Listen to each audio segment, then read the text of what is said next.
Willian and Pedro up top as the three to press Barcelona. I felt that worked really well. Yeah. Doesn't usually for Chelsea, but it worked well that night. And I thought, Conte obviously had them drilled, and they knew they looked switched on defensively, which consequently they actually haven't since then. Well, I was going to say that because the back three that they played that night, they played again today. Yeah. And the midfield, the only difference I can see in the midfield is Danny Drinkwater's played today as opposed to played last week, as opposed to Kante played as opposed to Danny Drinkwater. So I think that there's essentially a stability about Chelsea. I mean, yeah, there's a stability about the side, but it's what and the three there. the three up top. William, William, I love him. I think he's a cracking player because he does the unexpected. He's going to have a dip for 35 yards, and if it goes in, it goes in. But he never ever seems to get downhearted when things don't happen for him. And Hazard, well, I just think Hazard's an absolutely fantastic player because he's got such ability to run and to see a pass. Absolutely, yeah. And with Pedro up there as well, another willing runner. I think that Chelsea, who knows what happens there, but I still think if Chelsea score, anything can happen. And I think there's goals in that team, but there's also, as we say, the propensity for mistakes. Yeah, that's the problem. And I suppose that's what makes it a great game, isn't it, really? And that's the thing is, as well, as they have to score. They can't sit back and play for time. No. They will have to, even if it sits 0-0, they will have to come out eventually. They'll win down effectively in the tie, yeah. Yeah, and that gives me worries. Because this, defensively, Chelsea aren't what they were last year. I mean... Well, they're missing Gary Cahill. Cahill falling off a cliff. Oh, jeez. I don't think he was on the bench, so... And Christensen's, I think, a very decent centre-half, but he's still learning. He's still, young, relatively speaking, for a centre-half. And Rudiger hasn't really settled at all. I think Guy's got talent, but he just hasn't settled at Chelsea. And that's Liquerto on the other side. And Liquerto's just been kind of a casualty of the whole thing. I think he's playing probably almost as well as he was last season, but he gets lost when the other two centre-halves aren't the same and aren't playing at the same level. It'll be interesting to see, to match this Chelsea side, and once Conte goes in the summertime, what they bring in, because there's no doubt in my mind that Chelsea need to spend and invest in this side. Because it's quite a tired side, although I think there's a lot of good things about it. I think there's quite a tired side that needs replenishment. I mean, there's definitely been some signings that haven't worked from last season. Yeah. I mean, the sale of Matic and the buy of Bakayoko in particular has been nothing short of a disaster. The Bakayoko thing, we thought this time last year when he was at Monaco, we thought, because at this time last year, I think it was virtually a done deal that he was going to Chelsea. He's going, And I think we thought that would be a good bit of business because he was playing well at Monaco, but of course playing well at Monaco in the Champion A and playing well for Chelsea in the EPL, two different asks. Very different. Yeah, he's never settled at all. Has never looked comfortable in a Chelsea shirt since he got there. And it's just, the dominoes fall from there. And you look at what I know. Manchester United have got their issues, but Matic undoubtedly made them a better team. Oh, undoubtedly. I just couldn't understand why Chelsea would sell a player like that to a direct competitor. I mean, that was just bad decision. I don't know. See, is that arrogant that says, you have him? Well, I don't get this. It's like the deal that Arsenal had done for Mkhitaryan and Alexis Sanchez, and we were told it wouldn't happen again after it happened with Van Persie, and it shouldn't have happened in the first place. Yeah, well, there you go. And you look what happened. He scores 25 goals that season, and Man U win the league. Yep. That was exactly it. And I mean, Matic didn't make a lot of sense, but again, that depends on who's actually calling the shots at Chelsea, because it's not Conte. Oh, no. So who is it? Is it Abramovich? Oh, I think that's quite. It probably does go that high, but I don't know when every decision goes by him. So it's someone in the middle. He's the man that signs the checks. And he is the man that signs the checks, that's true. And I would think that, it's not quite a kind of situation where we had at Hearts where he wanted to go in and pick a team and the tactics with Mad Vlad, but I certainly think that he's the one that would be having the final say. I certainly think so. Yeah, no, I'd agree. Anyway, in reference back to the game, I think I'm less hopeful than you. Although less positive output, I'll say. I think Chelsea had their shot. They had so many. They should have put that game away. If they'd even come out of there with a 1-0, I'd have been a lot more positive about their chances. But yeah, I just can't see it. Knowing they have to score at some point was very different to the 2-2 draw they got there when they won the Champions League, when they didn't have to score. They knew they had the 1-0 lead going into Camp Nou. They ended up having to score and then got one, but it's a different mindset from the kickoff, and that's different team as well. That was a special Chelsea. That was a special Chelsea team, yeah. Even with Fernando Torres. There's another experiment gone wrong. But of course, on that side, did you not have big Didier Drogba? Didier, Lampard, and John Terry on that side Terry as well. Somewhere near the peak of his powers. Absolutely. No, a different Chelsea animal back then. Yeah, definitely. Okay, second game to go back to. We're probably not going to need long in the highlights. Going over it because it shouldn't take that long. Sevilla 0, Manchester United 0. Yeah, exactly. Basically, how good is David De Gea? Well, yeah, I mean, he was just. It was saving everything. Yeah, that save from the header from Muriel in particular. It's top drawer. It's not the fact that he gets a hand to it, it's the fact he gets a strong enough hand to push it over the bar. Yeah. Which is, great save. Do you know, he could go in the summer, and there's still talk about that. And I think that's the rock that Man U perish on if they let that happen. I don't think they can afford to let him go either. No, yeah. I don't think so. The thing is, he might not do a lot of spectacular things, but it's in games like this where he earns his annual salary. It's not in games against Huddersfield where it looks as if he didn't turn up. It's games against, opposition. The big and better side. Exactly. Where, Man U are never ever going to be judged through winning the EPL. They're going to be judged on whether they win the Champions League or not. Yeah. And that's where David De Gea earns his corn for my money. Oh, certainly. Few really good saves. I thought Sevilla actually were quite impressive. I felt they were the better team in both halves. Yep. It's more especially the first half than the second. Man U were kind of been, the vessel of Man U so far this season. Kind of sluggish, not really on song, but in the end they kind of got the result that they needed. It wasn't spectacular or pretty, but they got the job done. Do you think Sevilla have shot their bolt on this? I think Sevilla had their chance. I think they're a bit like Chelsea. I think they had their chance. They should have won that game, and they'll be looking back thinking another goalkeeper probably would have won that game. Yeah, that's the point. But yeah, I haven't seen them. They are a little flaky. They are capable of really good performances, and they're capable of some pretty dodgy ones. Having watched them in La Liga.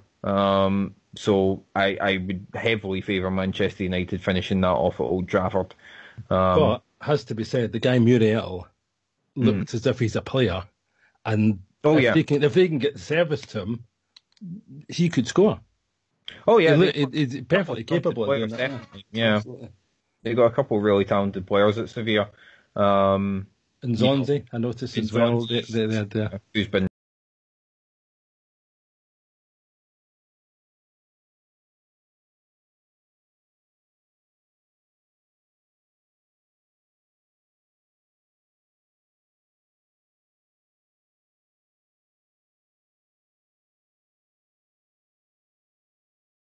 Is that you know things are wrong at Man United when you see Ashley Young in the team. Yeah, but yeah, I think this is a case of Man United just getting the job done at Old Trafford and then seeing where the chips fall with a quarter-final draw, because they will need to be far better to beat better sides in Sevilla than they were. Yeah. But, to say they've got the players in the team, they've maybe got that performance in them, I think they would probably need Eric Bailly back at some sort of fitness level by the time the quarterfinals are all around, though, because I don't think their centre-halves are good enough to beat better sides. I don't think Smalling and Lindelof will get the job done against your Lindelof, I just thought he looked like a bomb scare. Yeah, there's another... Again, there's been a theme. There's just some players who've been brought into the Premier League and just haven't settled at all. And what they pay for him? 25 million quid? It's about that, 25, 30, yeah. Absolute bomb scare. I just thought he was all over the place. Yeah. Because he almost scored an own goal and the keeper had to make a save. Yeah, I remember that, yeah. It's just not worked for them at all, and he's not settled at all. I think Smalling's been steady enough for them. He's had to be, really, because he's the only consistent centre-half they've had all year. And would you agree that when Pogba came on so early, he really made the difference? He changed the game for Man United, because I thought that things started going through him. Yeah, he actually got his finger in his backside. Yeah, he did. He looked really capable. But of course, then you can see the other Paul Pogba that doesn't bother his end. It doesn't bother him, yeah. And you look at that, you look at the talent that they have. They can be capable of beating the best sides in the Champions League. But you don't see it right now. You don't see where it's going to come from, because I don't think the way Mourinho plays, they like to be defensively solid, and I don't think they're defensively solid enough yet. They're very reliant on David De Gea for that, and you don't really want to be over reliant on your goalkeeper for clean sheets. Your goal's got games, but you don't want it every game. But the other thing about Paul Pogba, and of course, is kind of, I don't know, I don't like how Mourinho does his business in public with things like that. He comes out and he slates Luke Shaw rather, and he'll come out and do other, and I just think that's just not how he'd had that thing with Wayne Rooney, and I thought, no, this is not how it's done. But the other thing I must talk about is young Tomine. Yes, Scott McTominay, yeah, I was going to bring him up. Who looks very capable, and they've been playing him in place of Paul Pogba, and he's been putting in a shift, the boy, too. No, very much of the mould of the Mourinho sides at Chelsea, with two holding midfielders, and him and Matic together have really given them a solid base. And they just haven't had that, their Frank Lampard, so to speak, who's able to kind of go forward from there. And Pogba's not really come up to it so far. That might change, but he's not really done it so far. But McTominay's really been impressive so far this season. He has indeed. And of course, he's made the huge mistake of choosing Scotland. And that's a move that he'll rue. That's a move I'm sure he'll come to regret in the future, yeah, but fair play. But I'll tell you fair something. play to Alec McLeish to actually go and get them. I'm just going to say that Alec McLeish, talk about the Paul Daniels of international football. Yeah, I know. What a guy, eh? Yeah. People say, good taste in shoes, all that sort of stuff, You've done what? Aye. How many, we've touched on the Scotland international team when we've kind of been talking occasionally on shows, and how many times have we sat here saying, why is this guy not playing? He's Scottish, or he's playing in the Premier League or the Championship, and they're like, why is he not in the Scotland squad? You look at these people, then it comes down to your opinion about whether Charlie Adam is capable or not. But the thing is, whether he's capable or not, whether you think or I think he's capable or not, the guy's playing at a level that is better than anybody else in that team. Like Scott Arfield plays for Canada. You're having a serious? How did we let that happen? Yeah, exactly. And we've discussed this before, as you say, and we think, well, surely we've got to have better than what we've got at centre half, at anywhere, and it's just nowhere. But young McTominay will probably walk into the team, and But the danger of that. Well, yeah, he should. But the danger of that is he's so much tripe round about him that the boy will be in this kind of morass of mediocrity that he becomes that way too. Because Darren Fletcher got like that. Yeah, absolutely. And for the record, I'm now a lot more into the Scotland team than I was precisely 5 minutes ago. Now that we've got a proper manager, a good man in charge of McLeish, and a questionable individual no longer playing for them again. Because now he can't be asked again. But less said about him, the better. Yeah, but the thing about that also is McLeish won't go back there again. No, he won't. Because I think they had a discussion, and McLeish has probably told him, "Look, son, forget it. No, you're about as mobile as one of those wheelchair things that you see in the shopping centre. Do you think? No, I'm sorry, mate." So what they call it? Is it a disabled buggy or one of those? My man calls them Muppet buggies. Anyhow, no, I'll be really interested when he eventually picks his first side, because I think it'll be an interesting change, a bit of freshness. Unfortunately, half of our Scotland players have been injured by the current SPL, so most of our players will probably miss out, but hey, well, it's not such a bad thing sometimes. Okay, so next one to cover is, breezy one. Bayern Munich's 5-0 demolition of Besiktas, which we called. I think we did call that. Yeah. I mean, that's good. Well, I mean, come on. I mean, my gran, if she was still alive, would have said, Bayern will sort them out big time. Yeah. So, I mean, it looked too easy. I mean, yeah. Besiktas started it off in fine old fashion by getting one centre-half sent off after a quarter of an hour, which is exactly what you want going away to Bayern Munich. Stupid, utterly stupid.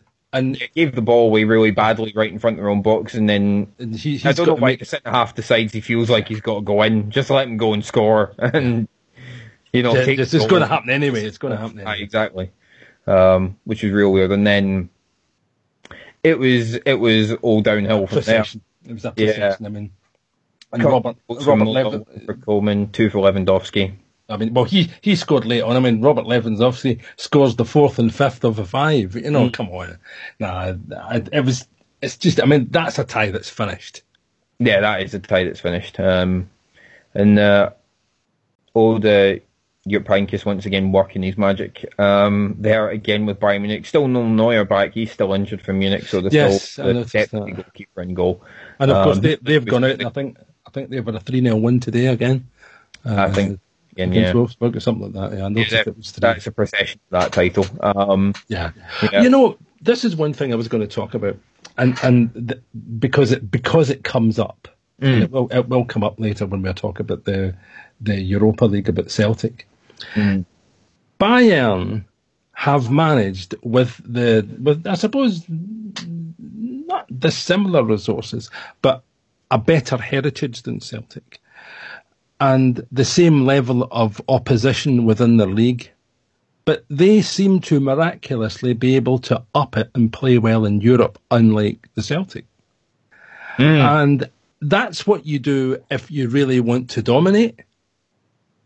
But Bayern haven't had to rely on the authorities' demotion of certain clubs and massaging of the rules for certain clubs. Bayern have just gone out there and said, let's just sweep all before us, and then let's go and do the same in Europe. And that's what domination's about. And there's the model for across the way. Yeah. But of course, because they're so wrapped up in being second-class citizens and wrapped up in being other, and anybody who knows about social science will know exactly what I mean when I say other, it's just never going to get any better for them. And this is why they'll always have people like Brendan Rodgers there that wasn't a success at Liverpool. He was a failure at Liverpool. It's why he got the sack. He didn't leave Liverpool because he wanted to do that. He left there because he wasn't very good at what he was doing. And he's come to Celtic with no competition whatsoever and can't replicate the same as the same as Bayern do under the same conditions. And I think that's the significant difference about this, because Bayern go out there, demolish Besiktas without looking back at who they were. And then you've got the mob across the way, and what did I say? A half-decent side would have taken apart Zenit. But no, Zenit go out there and batter them 3-0 and look behind to see who's there because they haven't bothered to turn up. Yeah. Sorry, I know I've gone into Europa League. I know. That's fine. No, I think it is certainly, you got a case there. I think, as always, Bayern don't fear anybody. I'll put it that way. and that it shows. Jupp Heynckes doing a very good job back in charge. Has brought Thomas Muller back into the fold, which pleases me greatly. I enjoy Thomas Muller a great deal. I think he's a very fine footballer who kind of got short shrift while a certain Guardiola was there, who I don't think appreciated Muller too much. But I always enjoy Thomas Muller. I don't understand things like that, why that would happen, because, I don't think Bayern have got bad players. I really don't. Not. You know what I mean? It's then it comes down to personality, doesn't it? After that, yeah. Well, you look at their. I'm looking at their team here. I'm seeing German international, Austrian international, Chilean international, Spanish international, Colombian international, German international, Polish international, and Coleman's a French international. So yeah. And that's not including Robben or Ribéry or Tillerson or Rafinha or Neuer. Exactly. This is, it's what's it they call it? An embarrassment of riches. Mm. But the thing is, they go out week in, week out and take 3 points. And what's it? Is it 20 points already in the German league? I think it was 20 the last time I looked. Yeah. So it's about that. It's not far away from what that 20, was. Yeah, 20, exactly. Yeah. So, that as we say, that's a tie that's put to its bed, it's finished, and they're into the last 8. They can very much field the reserves in Turkey and not have to worry about that.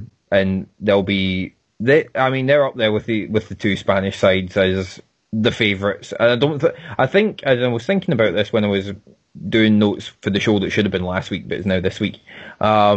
Is that I think for the first time in a few years, there's not an overwhelming favourite. I think you've got 3 at the top in Bayern, Real Madrid, and Barca. Mm. And then possibly PSG. Depends what happened. Depends on what happens in that game. I don't put PSG in that top bracket yet because you got to show me first before I put you in the top bracket. You haven't shown me anything. PSG they've shown you the colour of their money. Yeah, exactly. They've shown you the colour of money, but the colour of the character is far more important. Anybody can do that. Mm. I would agree. Barca, Bayern, Real. And then Man City, you've got to put probably that. Man City and Man United are nowhere near it. Man United not in that. Yeah, I would put Man City in the same bracket as Tottenham, Juve, and PSG. Yeah, haven't shown anything yet. Potential winners, but they've got to show me. Mind you, Juve have made the finals, but of course have made poor shows in the final. Yeah, haven't quite. And it's just that thing, do they move it up a level? And I don't think they've got the players this year. No. Because I'll tell you, one of the players that Juve don't have this year that I think was instrumental in how they played last year was Dani Alves. Yes, Dani Alves was great for them last year. I mean, imagine saying that a left back makes a difference, but he does. Yeah. Because of where he's been and what he's done, and I just think he's an exceptional player. No, he's great for them. And to score, I mean, as everybody knows, we hear it on our intro music. I couldn't resist that. Yeah, that's also special. That is. Yeah, I couldn't resist it. There's a bit of an irony for anybody. And so for all the lurkers, you enjoy that every week. Yeah. You'll hear it this Sunday night. Dani Alves. Before the show starts. Absolutely. Talk about alienate some of your listeners. Excellent. Yeah. You shouldn't be here. Go somewhere else. Sunday night. Exactly. But yeah, for me, Dani Alves makes the difference. But I don't think he has yet made that difference for PSG. No. I don't think he was maybe ever going to. I think that's bigger than one man at PSG. At least Juve have always had Juve have got the mentality of a European winner and a perennial big club. PSG don't yet. They'll have to buy that, and much like City. No, much like City, yes. And City aren't there yet either. They are in English terms, but not in European terms. No, I think their tie's virtually finished as well. So I think that you look and you see, because now we're down to the last 8, and I think that there's, when people say there's been a power shift where it's back to a lot of English clubs in there again this last 8. Mm-hmm. Football is cyclical, as we all know. Oh, well, yeah, I mean, yeah. I've always been saying that, and it's now been proven me correct that I've been saying football's cyclical, and the situation that pertains at the time will never always be the situation. And so I think sometimes when we look at a situation like that, we go back to, and this is, of course, one of the raison d'etres as to why Heysel was such a watershed for English football, is because the European clubs and UEFA did not want that to happen, where English clubs had a stranglehold on the European Cup. And so when Heysel had come around, the best opportunity ever to eject all the competition, they did it. Yeah, that's so true. Unscrupulous, but that's how it happened. Yeah, that's how it happens, yeah, without a doubt. And as you see, it happened a few years ago, kind of in the mid-aughts, I think is the best way of describing that, where, the English team started to go a bit on the down. Obviously, Chelsea won in 2006, but the English teams in general were on a bit of a downswing, and up came Barcelona and Real Madrid, and to a degree Bayern. And then Bayern went down a bit, and very much it was Madrid and Barca that were dominating. Now you see Madrid and Barca slightly coming back to the pack. Yeah. Bayern coming up a little bit, and the English team's coming back up as well. So it all happens. Consistently a movable feast, as they would say in the business world. So. Yeah, indeed. Last game we've got to cover. I think it's one of the more intriguing ties left now in the last 16, because quite a few of them are over, as we've said. Shakhtar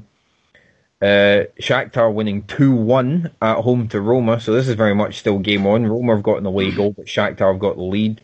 Under got the goal in the first half for Roma, before Facundo Ferreira, who blazed out at Newcastle without doing much of anything, but there he is, scoring a Champions League last 16 tie for Shakhtar. And then, of course, the most Brazilian name, Fred. Stutter and all. Yeah, got the second goal, as Willie Collum was generally upsetting everybody with his refereeing decisions. Nice to see we're not the only ones that are on the end of that kind of thing. Now, this is one thing I want to make a general note for the people listening. When you are watching highlights back, listen to the commentary, because occasionally they're talking mince. I can't remember, I think it was in the first half, where someone went down with an injury, and it might have been a head knock. I can't remember exactly what it was. But then the play went on for like 30 or 40 seconds, it wasn't like straight away, and eventually Willie Collum blew it back, much to the annoyance of everybody. So, consistency, if nothing else. And then the commentator then said, out of nowhere, and it really caught me by surprise, which is why I wrote it down, and it was like, Willie Collum calling the play to stoppage very quickly there. So, no, he didn't. He let it go for about 40 seconds and then he called it back. I could have been dying for 40 seconds. That's not quick. 5 seconds is quick. 40 seconds is not. It's just garbage. I agree. I think that... Good commentate, honestly. Jesus. I'm always astonished when I see Scottish referees refereeing games at this level. Oh, it's a good laugh, if nothing else, because then you realise it's like, oh, good, they're bad for everybody. Everybody, yeah. So it's to Europe. Yeah, this is nothing personal to us, although we think it might be on a week-to-week basis. They're just bad. Oh. Yeah, these people are at least consistently bad. But the thing that caught me about this game is the Roma goalkeeper, Alisson. Oh, yeah. Couple of cracking saves from Alisson. Apparently this goalkeeper is going to be the next big thing. Yeah, without a doubt. Two great saves from Malos and Tyson that were just goals. They were goals. I mean, the moment they leave the foot of the attacker, you think that's in. But the other thing is that his name is Alisson Ramirez Becker, so they'll call him Ramirez Becker, but it's the usual Brazilian thing, they'll use his first name. But because I was looking at it, I think, who's Alisson? And I looked at it, it's that. Yeah. But he looks a keeper. He looks a serious keeper. Yeah, he's going to be the next one out of Italian football. Yeah. And the thing is, well, he's come from Brazil, because he'll be in the Brazilian World Cup squad. Yes. I think he's already in it, isn't he? Yes, he is. He's in the squad. He should be, by all accounts, he should be their keeper at the World Cup. Yeah, and with the result he won't be at Roma next season. Yeah, probably not. No, I think Roma are already kind of laying the groundwork that he's going to go somewhere. I would look out. There's more than a hint around a couple of Premier League teams looking at him, and I would imagine if Man U do move on De Gea, he'll be pretty high on the list of targets. But he's not going to be cheap. No, he isn't going to be cheap, but he's good. He's real good. You know, and so, I mean, your big Spanish clubs, I mean, although they seem to be quite well served with goalkeepers just now, whoever knows, I mean, look at... Very good goalkeepers don't come up often. No, and so therefore you've really got to push the boat out. And I mean, you've really got to push the boat out. Yeah, and I still think Liverpool are in desperate need of a good goalkeeper. Yeah, I think it's whether you make that jump, isn't it? Yeah. Mm-hmm. Yeah, I think they may, because the one thing that makes me think is they'll persevere as Karius is Klopp's buy clearly from Germany. So he's got to stick it.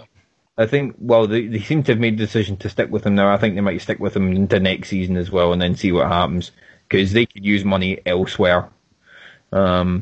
I don't think keeper's number one priority if they can get Karius up to speed. Because he was a very good goalkeeper in Germany from what I saw of him. I think he just struggled to settle at Liverpool. I know a team that need a goalkeeper. Amongst other things. Dear. Yeah, say no more. Say no more. It looked pretty bad today, but anyhow. And apparently he's come out and apologised. He came out on Twitter and said that a goalkeeper playing at my level shouldn't be making basic errors, and I apologise unreservedly. Yeah, I think we're sadly seeing the end of a very good career, but might touch on that a little later because we might need a while. That one. So we'll quick spin through the games of this week and just give our 2-minute thoughts on what we think is going to happen. So, I mean, we should probably start with the one that's going to take the longest, which is PSG Real on Tuesday night. PSG 3-1 behind with an away goal, but with no Neymar.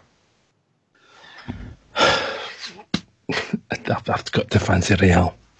To fancy Real because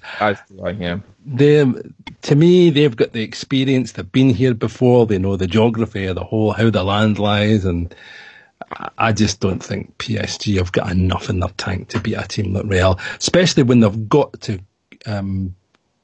they've just got to come out. They've got to come out. They've scored what's it? Is it 3-1 or 3-3? I can't remember. 3-1. 3-1. So they've got to come out. They're 2 goals down. Yeah. And if they come back 1-2-0, will they win the tie? But I don't. There's PSG getting goals, but I don't see them keeping Madrid out at the other end. No. I mean, no. For me, it's Real. I've got to say Real because I just don't think PSG have got the players that have got enough experience to beat them. I think I've got players that will score. Yeah. I think. You can see that through the side, but I just don't think they've got a good enough defence to be able to keep Real out for 90 minutes. Yeah, that's a problem, isn't it? I'm of the inclined. I think Madrid's experience will tell here, and they'll eventually see off PSG. I think Neymar missing is a big blow. Di Maria will come in his place. That's not, he's a pretty good backup to have, to be honest. But I just, we talked about it last year. This is, Real's competition, and you've got to play well to knock him out.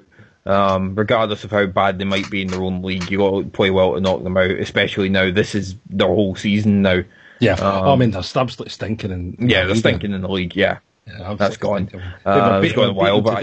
Was it beaten today or yesterday? Was it beaten yesterday? Yeah. That's. Zinedine Zidane is in the death throes of a managerial position because that just can't be tolerated there. Yeah, it's not gone. It's not going well. Put it that way. Having said that, though, he could win the Champions League and still get. Yeah, I know he could keep his job. It is Madrid. Yeah, Champions League is above all other things at Madrid. So, yeah, I'm fancying him as well. The other time on Tuesday is Liverpool at home with a 5-0 lead over Porto. Yeah, this is like 30 seconds. Liverpool will win this game. It's a question of how many of their reserves actually get a game, I think. Well, this is this is the time for people to step up. This is a chance for people who don't normally get a game there to step up, because that Liverpool, I mean, we watched them last night on Match of the Day and they just look fantastic just now. But yet again, I don't think Porto have got 5 goals in them or anything like it, but Liverpool defence can sometimes be a bit profligate, in my opinion. Yeah. That's fair. But not 5-goal profligate. No, not 5-goal profligate. No. Not at home. No. That's finished. That's finished. Yeah, that's the same as Bayern. Yeah, that's over. I think it's a question of how seriously, what kind of team Liverpool field will dictate what kind of result they might get. It wouldn't surprise me if Liverpool went with a lot of their second string and Porto managed to force a draw out of it or something. It wouldn't surprise me completely. I think it just depends what sort of team Liverpool put out. Wednesday, and I'll ask Boswell to hold back the tears while we discuss this one. Spurs at home at Juve. Spurs with 2-2. The 2-2 draw to take back to Wembley, and I think in a very strong position myself. I've got them to go through. Don't know what your thoughts are. No way have I got them to go through. Obviously, the Arsenal side of you would not allow you to make such a decision, but putting your Arsenal hat aside, if you can. It's still the same. Right, yeah, of course, yeah, okay. I should know better. Yeah, come on. I mean, this is... I take a lot of abuse on this side because I put my head above the parapet and say I follow Arsenal. I'm not a big Arsenal fan, but I follow Arsenal and I always watch for the result. And it pains me to see what's happening. But having said that, and although it doesn't stick in my throat, Tottenham are fantastic right now, but they do need to win something. And I don't think it'll be the Champions League. But I think having 2 away goals... Mind you, Juve only need to win 1-0. This is true. But I don't see Tottenham not scoring. Because, I watched them yesterday and I thought they looked excellent. Although they're against Huddersfield, but they're still... they still look good. They're playing well. I mean, and it is, just if I can remind people who have a Tottenham bent, it is almost 20 years since Tottenham won anything. And I mean anything. So I'm just saying, I'm just putting it out there as a fact. Just putting it out there, as an absolute fact. Yeah, just putting it out there. Won anything in 20 years, and I think it'll probably be another 20 years before they win anything because, the rumours coming out now is it looks as if Pochettino might go to Real Madrid. I mean, that was a pretty... That's hot just rumor before. So it wouldn't surprise me if they did move on to Zidane that Pochettino would be top of the list for them. And then what they want... Who's to say what he takes with him? That's what he takes with him as well. Yes, that would be the bigger problem if Tottenham let him out the door, is what they would come back and try and get, I think. Because it's just about money and, But no, I would agree with you. I think Tottenham hold the whip hand in this tie. And as I say, I can laugh about it as much as I like and gnash teeth and all the rest of it. No, I would expect Tottenham to go through because I think they've got the better players right now. Yeah, I'm agreed. I'm inclined to agree. I think maybe they nick it 2-1, possibly, maybe even 1-0, something like that. I see it again being another very tight game. But they've got players that score all the time. Yeah, I think this is where, maybe Tottenham finally, kind of put down a marker now if they are a team to be taken seriously in this tournament. Well, with their 2 performances against Madrid in the group stage, obviously, and then coupled with knocking Juve out over 2 legs, which is regardless of Juve. The final last year. Yeah, last year. Those are 2 teams that played the final, and they would have potentially 2 wins in 4 games and 2 draws, no defeats. That's not to be sniffed at. But still haven't won nothing. But yes, but still have 1-0. Yes, okay. I suppose we all hold on to that, but no. Yeah, I would expect little things. This is where I'm really coming from. Is that I would expect them to go through, but nothing would give me greater pleasure than see UVA do them. Yes, there is that. I suppose there is that. So I could kind of win both ways, really, because I think that Tottenham deserved to go through, because I think they'd come from 2 down and people would thought, dead and buried, but they came back from 2 down and they were excellent. The quality of football they played, I love the way they pass. They've always got an option. And whether I think that they're a one-man team with Harry Kane is neither here nor there. He's scoring goals just for fun. And you've got Song as well, who just looks fantastic. Yeah, and Dele Alli playing off that. I mean, I can't see a weak link in Tottenham other than Kieran Trippier, who I don't really like. We said this other week there, is that I don't think he's the real option to Kyle Walker. I think definitely not Kyle Walker. I think that's the one place where I think Tottenham are weak, is in that position. Other than that, I think they're excellent. Yeah, definitely. The other game we could probably do in about 30 seconds. Man City at home with a 4-0 lead over Basel. This one is also over, and a question of which side Manchester City put out. And even their second side probably still win about 2 or 3-0. Yeah, I mean, it's going to be a Brad Delph type side, isn't it? It's one of the things that I meant to say about the PSG game and Neymar not playing is I actually think that's perfectly justified because of his dive, and he should have been sent off. Yeah, he should have been sent off in the last game. That's true. I actually think that's perfect. That's justice. Yeah, having it's karmic situation. Because he should have been out, and it's as I said, what reminds me, there was Bad Delph being sent off against Wigan. He'll be back in the side again, and they'll play Gundogan and I don't know, Jesus may well get a run out if he's fit again. He was on the bench today, wasn't he? I think he was. Yeah. I didn't. I was at the game, so I didn't. I was listening on the radio to the Man City game, so I think he was on the bench recently as well, though. Yeah, I'm sure. He came on. He came on with about 5 minutes left. Yeah, and they'll play Willie Caballero as Bravo. Bravo. Yeah, so it used to be Willie Caballero. Yeah. Bravo. So I mean, they'll play a second string. I mean, their second team, the second team's got pretty good. Yeah, still pretty good. Dear. So yeah, they'll be fine as well. So you've got 2 ties. So there's one game to watch both nights. The other game you can kind of forget about. So that's good. You don't need to worry about which game you have to watch. So not much of a choice, is there? No, not much of a choice, but at least there are 2 really good games to watch at least. So quickly to cover what we can for the Europa League. Now, obviously there is a certain Europa League game we should cover, but since we're going to be discussing Arsenal in general, we should probably take that as a whole and leave that till after 9, if that's acceptable for you, Boswell. No, I don't have a problem with that. I think they all follow together, if you know what I mean.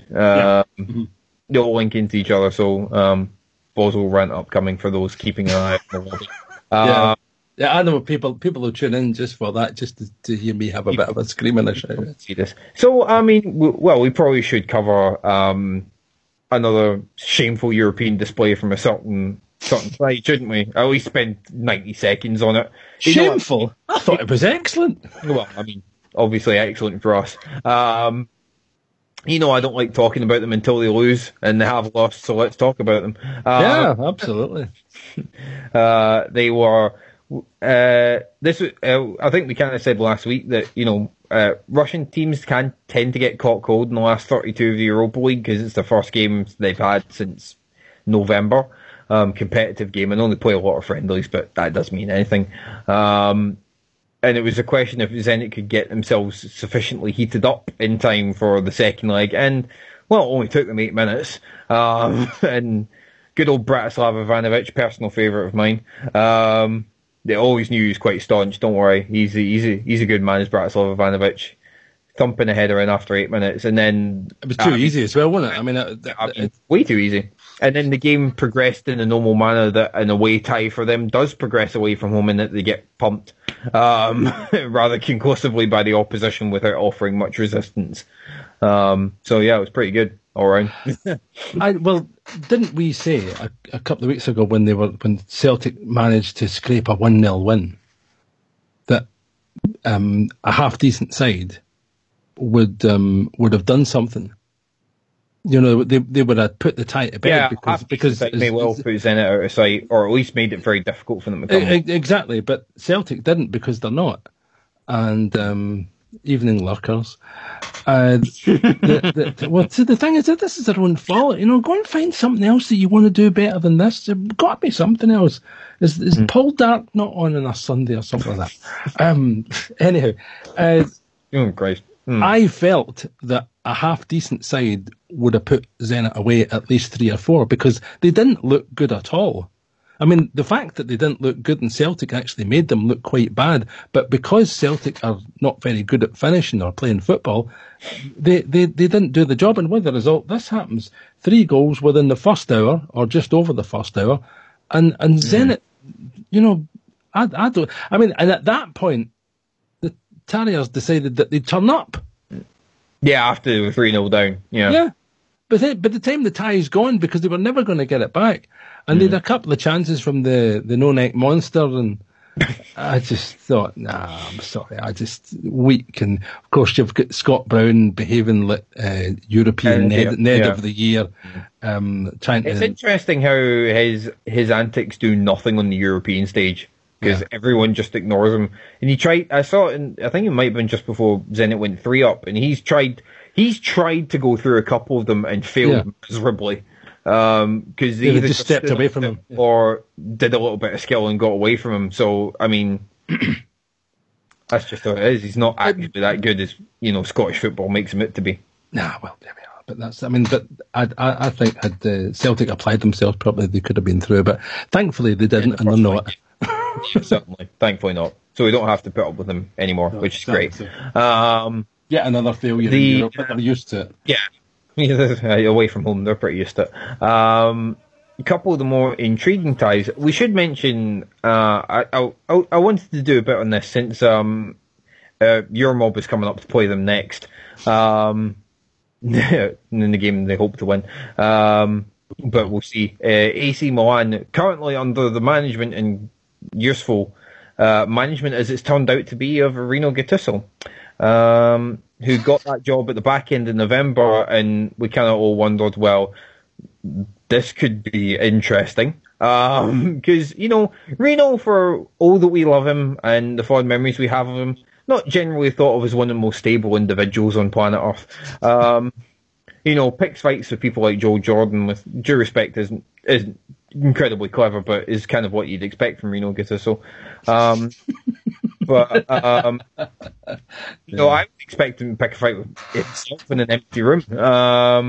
And they went through Ludogorets, who, you know, have some Champions League experience in the past couple of years. They convincingly put them aside 4-0 in aggregate, won the second leg 1-0 thanks to Fabio Borini, who apparently I didn't realise was still a Sunderland player. And he's actually only on loan at AC Milan, you know, on loan from Sunderland.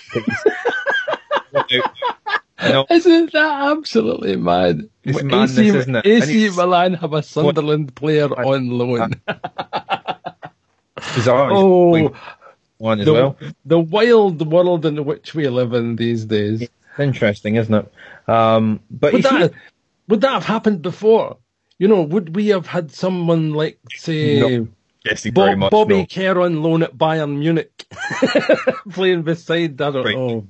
Yeah, it's just mad. They won 4-0 in aggregate, and actually they're in a great bit of form right now, which is why I kind of bring it up, because, you know, he's former bet doing well. We might as well give him the credit that is due. Well, I think he's unbeaten, isn't he? Not quite. I mean, since the 30th of December in the league, they've won 6 and drawn 2. Yeah. To get them up to 7th, and then now knocking on the door of the European places, which, you know, is an achievement for them because they were really struggling earlier in the season. They're up to 7th on the same number of points as Sampdoria, and just behind on goal difference for the second Europa League spot. 6 points behind Inter, their city rivals, but in much better form than Inter right now. And obviously won their semi-finals of the Coppa Italia. They've got to play that final against Juve, which will be really interesting if they can knock Juve. I mean, they beat Roma last week 2-0 in Rome. That's a significant. That's a result Milan haven't. That's the type of result Milan haven't gotten for years, and I'm not joking when I say that. It's been years since they've had a result like that away from home. Hell, now, am I correct? Sorry to break your flow. No, sure. Go. Am I correct in saying that this is where the Chelsea manager wants to be next season? AC. Because he wanted to go there straight from Juve, and Juve wouldn't tolerate it. That's what I understand. And so, yeah, I think given the job Gattuso's doing, I don't think the job's going to be available. Well, you see, you don't know, because this is the thing, is that you've got Conte at Chelsea, who effectively, I don't think he's been a failure at Chelsea. I just think there's been things that have militated against him being a success. But, you know, I mean, I suppose the indignity of being beaten by Arsenal in the FA Cup final doesn't really go down well at all. But I don't think he's won the league. And so I think that he's a significant upgrade from Rino Gattuso, whose only other outing was at Sion, if I'm not much mistaken.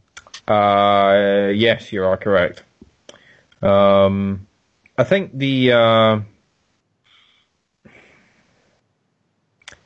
I have heard that rumour. I don't know how much I believe it, but there's also the spectre of the Italian national job, which hasn't been given to anybody yet. Well, he's been there. He's been there, which he had before he went to Chelsea. Yeah. And of course, they're not in the World Cup this year as well. And they're not at the World Cup, so there's no rush for them to make a decision. No. Isn't that just iniquitous to think that Italy aren't at the World Cup? I know, it's bizarre. It really is. That's just uncontemplatable. You won't notice it until you get there. It's the thing I hear when I keep saying they've done not the World Cup. Like, oh Christ, right? They're not. It's just bizarre to think that they wouldn't qualify. There's a couple of good teams that are not going to be there. So, that's when and a lot of mints that are, which we'll have to put up with. But hey ho, such is life. But no, it was just something that I'd heard. I know. He's definitely rumoured that it will be back to Italy in some capacity, we think. Assuming that he does go, which I think is pretty obvious now. Yeah.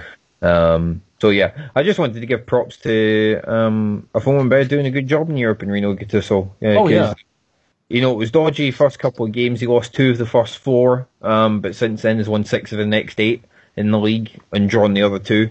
And he's got a win at Roma, beating Sampdoria at home, beating Lazio at home. So not insignificant results. And Milan haven't been in the Champions League for a good few years now. Yeah. And you might at least get them back into Europe again, which would be really good for, it's good having these bigger names about again. Yeah, I agree. I mean, this is the thing about, we were talking about football being cyclical. I mean, who would have thought 20 years ago that they would have been struggling in 7th in the Italian league? Yeah, they definitely got hit hard with all the scandals that went about with Juve's demotion and the like. They've never really come back from that, to be honest. Because they got hit pretty hard, not as hard as Juve did, but got hit pretty hard themselves and never really recovered from it. And obviously there's a whole Berlusconi ownership fiasco that I'm not going to go get into. But yeah, that was a thing. Well, yeah, it was a thing indeed. So yeah, just to spin through another couple of the results before we hit 9 o'clock and get good old Fox Place tune. Napoli nearly came back and did it against Red Bull Leipzig. 3-1 down, 1-2-0. Couple of really good goals, but not quite enough. They're out in the away goals, which is fine for them because they're going after the league title. And Red Bull Leipzig, I think, still, like we said, of new teams, still trying to find their feet as a European side. And I think still a bit of growing pains in there for them. Atletico Madrid through comfortably, probably the favourite for the whole thing. Yeah. They beat Copenhagen 5-1 on aggregate. Kevin Gamero got the only goal at home. Not hugely surprising.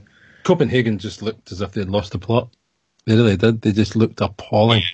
They were a well-beaten side. Lazio came from a goal down, turned around to Steaua Bucharest to win 5-1 on the night, 5-2 in aggregate. 3 for Ciro Immobile. He got a hat-trick.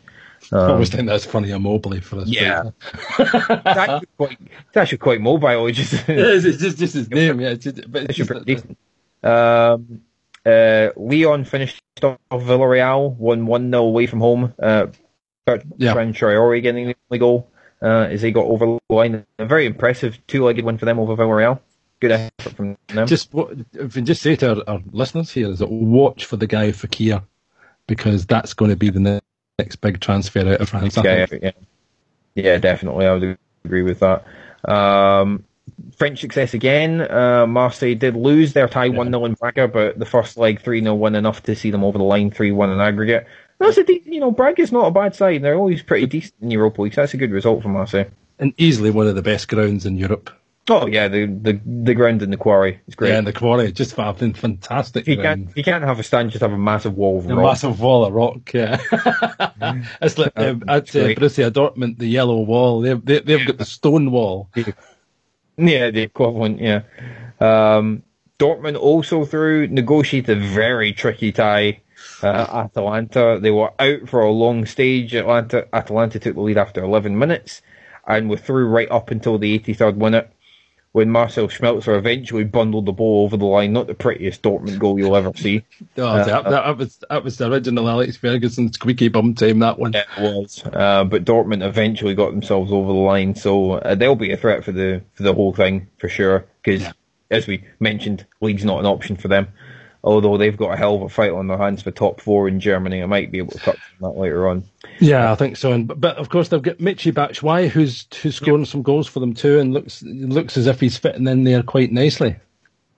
He's only there on loan at the moment. Mm-hmm, but I don't know, because of course Chelsea have bought Giroud, and I don't think Giroud will be a permanent fixture at Chelsea. So that will be interesting.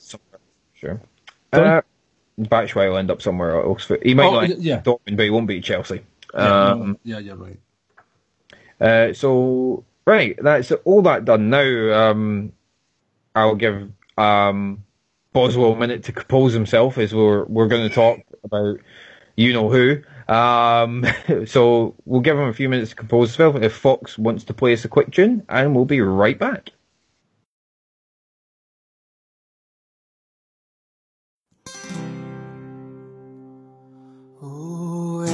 Other Saturdays, my half day off, and it's off to the match I go. Happily we wandered down the Copeland Road, me and my wee pal Joe. We love to see the lasses with the blue scarves on. We love to hear the boys all roar. But I don't have to tell you that the best of all, we love to see the Rangers score. Me, oh my. Oh, we love to see them cry. We love to see the lasses with the blue scarves on. We love to hear the boys all roar. But I don't have to tell you that the best of all, we love to see the Rangers score. We've won the Scottish League almost every time the League Cups assemble too. We get some exhibitions in the Scottish Cup. We are the cup winners too. And when the Rangers win the European Cup, as we've done with the one before, we'll gather round the Ibrox 50,000 strong to give the boys an Ibrox roar. Me, oh my. Oh, how we love to see them cry. We love to see the lasses with the blue scarves on. We love to hear the boys all roar. But I don't have to tell you that the best of all, we love to see the Rangers score. Me, oh my. Oh, we love to see them cry. We love to see the lasses with the blue scarves on. We love to hear the boys all roar. I don't have to tell you that the best of all, we love to see the Rangers score.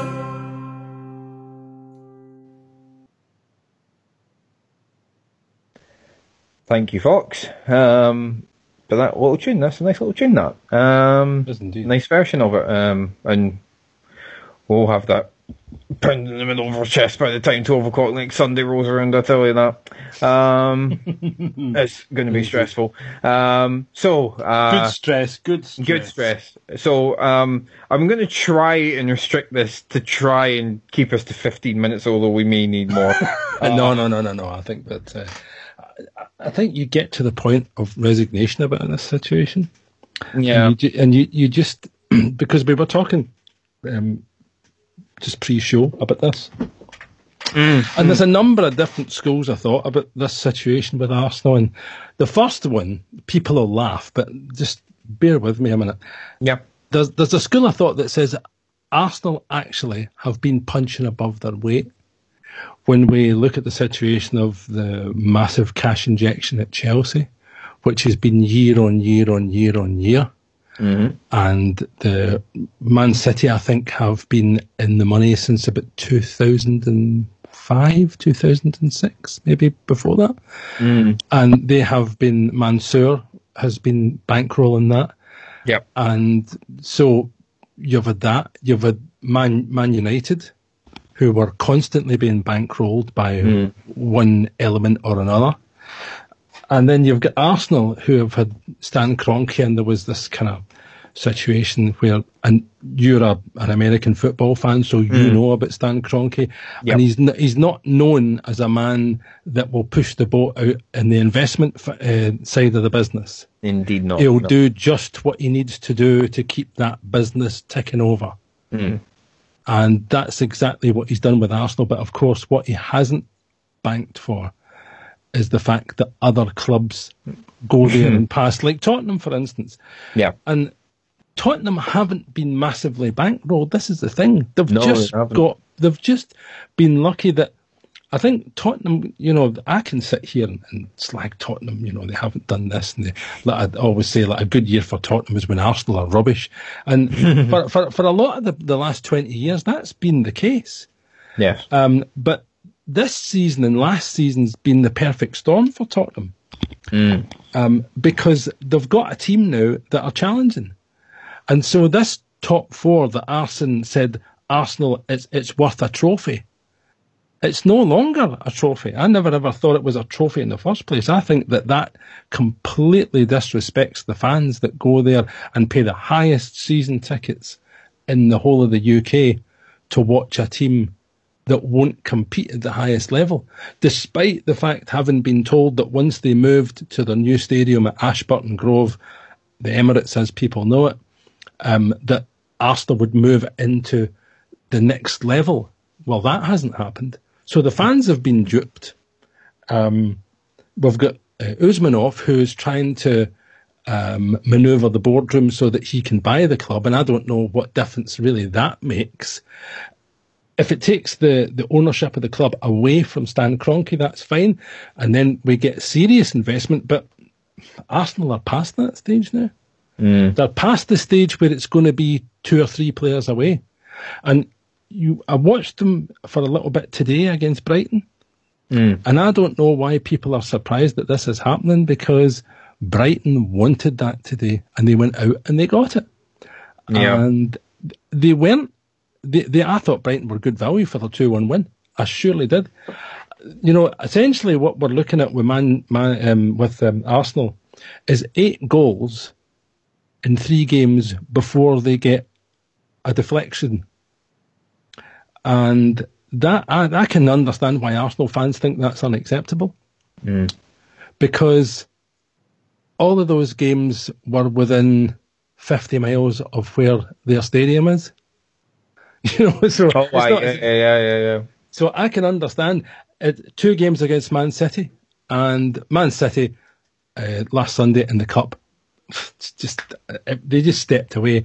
You can see basic mistakes, players not playing, and the beat goes on. Then there's this thing that we say Arsenal should be competing, and I think that's the case. But there again, that doesn't take into consideration that other teams don't agree. And so they say, well, we think if we invest, we can get that 4th position. And that's exactly what's happened, as I say, with likes of Tottenham.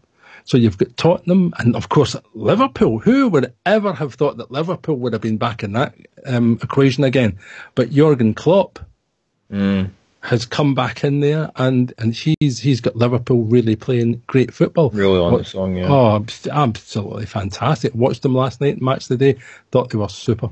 We watched them against Porto the other week there. Yeah. They just stepped away.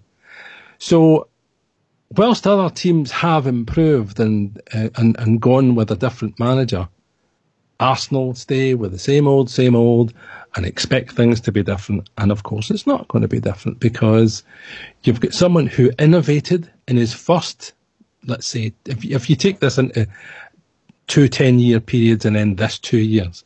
Yeah. The first 10 years, Arsene Wenger was an innovator. So from 1996 to 2006, that Arsenal side were excellent. I mean, I'm watching something today with Robert Perez. I mean, Arsenal can only dream about players like that. Yeah. Thierry Henry, Robert Perez, Manuel Petit, Patrick Vieira. Just players like that will never be back at Arsenal for another 10 years. I think that Arsene Wenger probably he was given a 2-year contract by Stan Kroenke, because Stan Kroenke sees him as a safe pair of hands. Well, I'm sorry, but I think that's a bit past. He should have gone after we'd beaten Chelsea in the FA Cup final, because I think that stretched his luck. Of course, Sanchez going to Man United, I think, is another nail in his coffin, because it's a direct competitor, and he should never have been allowed to make that move, not even to City. So anyhow, that goes on. So I'm very philosophical about this, I'm very pragmatic about this whole situation, and I think that Arsenal are very much on a downward trend. But as we say, football's cyclical, and who knows what happens. But it's going to take considerable investment, because I think there's 15 players out of contract in the summer, and that I don't think ever helps a club. I mean, look at the situation our club found itself in with the same sort of thing. And there's a lot of people on here that will laugh at me because I would follow Arsenal and the situation that Arsenal in, but the situation that Arsenal find themselves in is not entirely managerially dissimilar to the situation that we found ourselves in with Alistair McCoist, and the inability to get rid of Alistair McCoist as a manager. Yeah, that's true. Not just an inability of... It's just an inability of him to go and to recognise just an inability of the man, and an inability at boardroom level to remove him. Yeah. And so there's parallels there. And I know they're different parallels, but at the same time is that Arsenal fans want rid of Arsene Wenger because they can only see things getting worse. And we were in a similar situation with McCoist, where we couldn't see things getting better, and they would only get worse because there was no progression, there was no forward thinking, there was no traction about the club or the team. And so I think the same thing. And so Arsenal, for me, will be a club that don't let's forget about this, because I think a lot of Arsenal fans tend to, and a lot of, there was life before the English Premier League, and that kind of life would be situated where Arsenal weren't winners. Arsenal were perennially 8th to 14th in the old English First Division, and they won the double in 70-71 season, but Arsenal never ever won the league again for another, I can't remember the time after that Arsenal won the league, maybe 89. Up for grabs now, yeah, 89 when they beat Liverpool at Anfield 2-0. Michael Thomas scored. So yeah, I'm trying to think of one. I don't remember one between that. No, because Arsenal hadn't won. Could be wrong, but yeah, no, I think it might be 89, and that was under George Graham. So that was the start. George Graham. George Graham's run, yeah. So you're effectively looking at 20 years between Arsenal winning the league, and people think things are bad now. No, and I'm, as I say, I'm quite philosophical about the situation. I would prefer Arsenal to win, but it's just not going to happen, and it's not going to happen regularly, and we're going to have to get used to being in tournaments if we're lucky, like the Europa League. But You know, that's contingent if Arsenal stay where they are. But I'm very doubtful that'll even happen, because if Stan Kroenke continues to behave like type, Arsenal will only go down.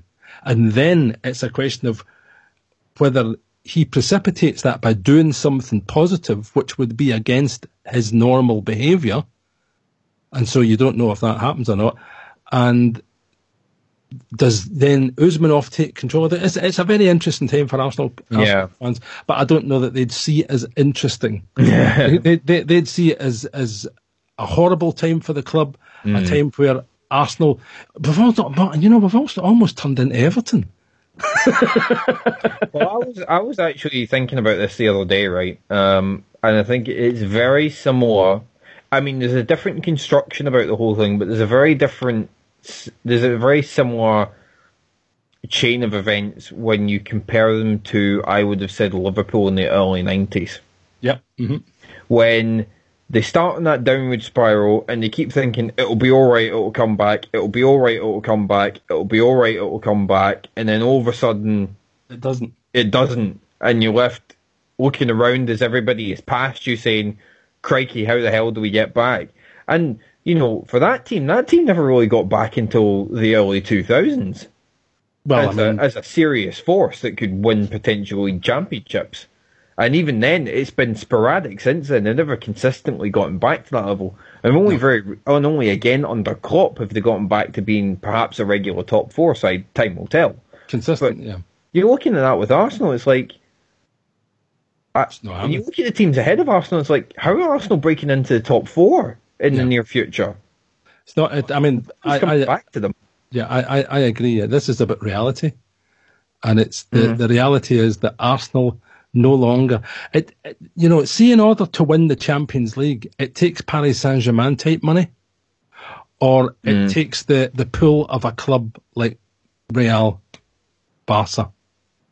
So you need to be special to do that. But I think that what are they saying now? In order to win the EPL, it's going to cost you 400 million to start. And people were going on about Everton earlier this season, saying, "Oh, Everton have invested a bit." One season of investment. Yeah, one season. And you look at Liverpool as well. That's effectively 1 season of investment. And whilst that's fine, you look at Man City year on year, Man United year on year, Chelsea year on year. They'll add to that.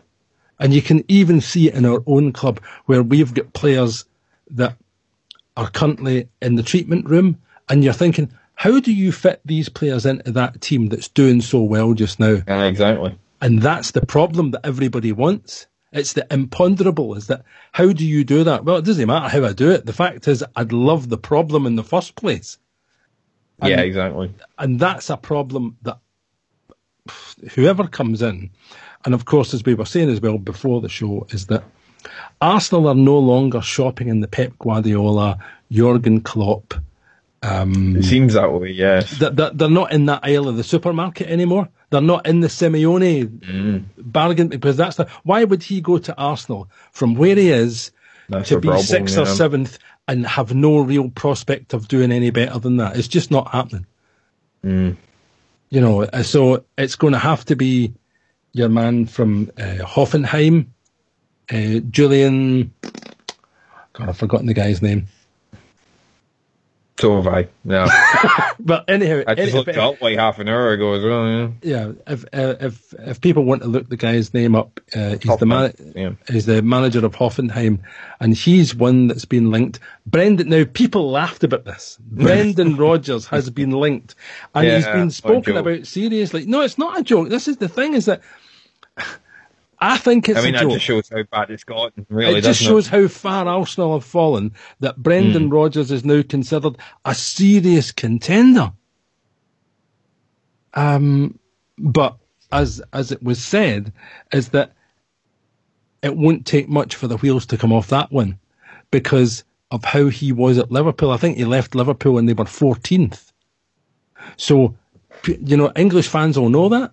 Yeah. And they'll say, well, how long are we going to tolerate this guy who was a failure at Liverpool? And so yeah. I think that's not a goer for that reason. Mm. But of course, the other issue, the huge elephant in the room, is that Tottenham are doing so well and Arsenal aren't, and that's the other real bugbear for a lot of Gunners fans, is that's intolerable and it can't be allowed to happen, and it's against the law.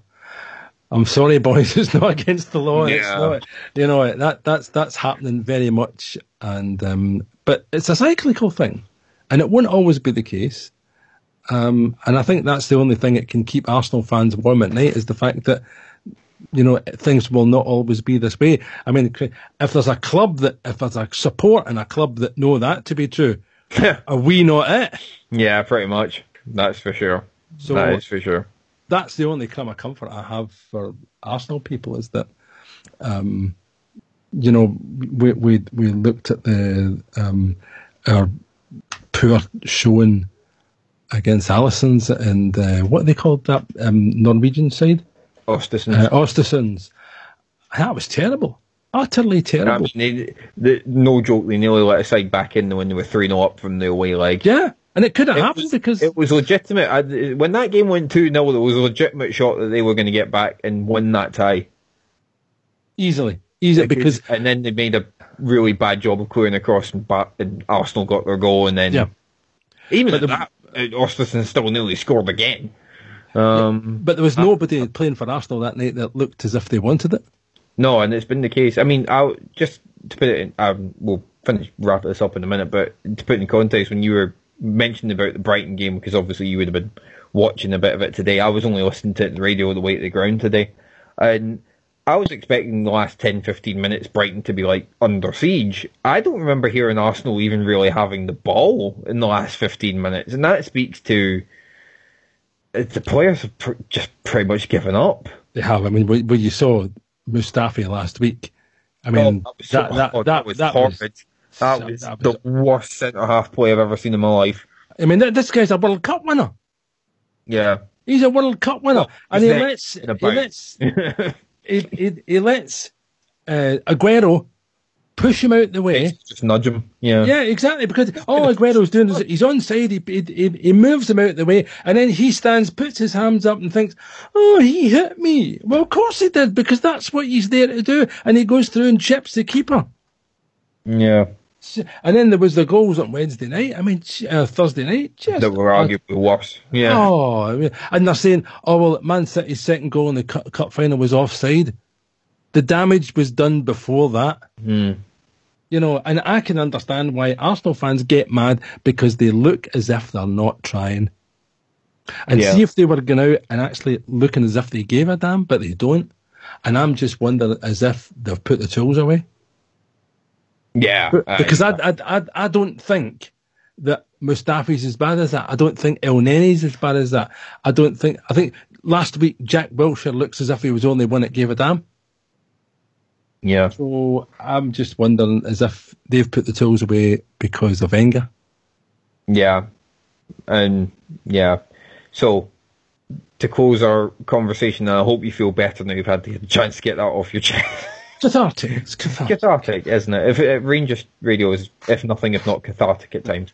Well, it's always been like that. It's always been, yeah, especially a couple of years ago.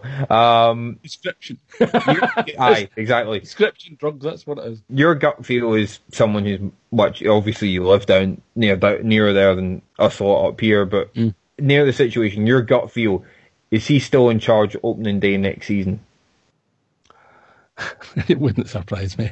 It really wouldn't. It wouldn't surprise me, doesn't it? It wouldn't surprise me because Stan Kroenke's in control. And apparently, someone said to me earlier in the week, Wenger has the bat phone to Stan Kroenke, and that's what makes the difference. Because he was the one. It was Stan Kroenke that's given him this 2-year deal. Wenger would have tolerated a year, but apparently Stan. But the other point I'll make to you about this is that football and Arsenal are the only things in Arsene Wenger's life. He leaves that club, that man will be dead in 2 years. I'm being really honest about this, because there used to be a statistic that when school teachers retired at 65, on average, school teachers would die at 67 because they'd no reason to live after that. And that was a well-known social science statistic. And I think it's the same with Wenger because he's got nothing else in his life. He doesn't do anything else other than Arsenal. And I think when you have such a narrow existence, taking that narrow existence away from you gives you no reason to have an existence. And I think that's tragic. I really do. Yeah. And I'd prefer not to say that, but that's how I see that panning out, unfortunately. So, for those of you who want that kind of thing, that was Boswell's section of the show. It warranted longer tonight. I realise it's gone a bit long, but given everything that's happened since we were last on the air with Arsenal, I felt it needed the airing, as it were, because it's been a pretty bad couple of weeks. So to turn that to focus to Premier League chat, is Man City continue their inexorable march to the title by once again dispatching of Chelsea, unfortunately in a fairly efficient and easy manner, at least from what I was hearing on the radio. It sounded easy, and apparently, according to what I've read, it looked even worse from a Chelsea point of view. They're going to be the champions, deservedly so. There's no debate about it.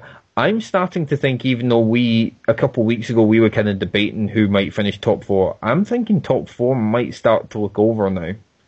Because now you've got a 5-point... I mean, due respect, we both thought Arsenal were gone last week by a long way. But Chelsea have now got themselves detached with a 5-point gap to Tottenham.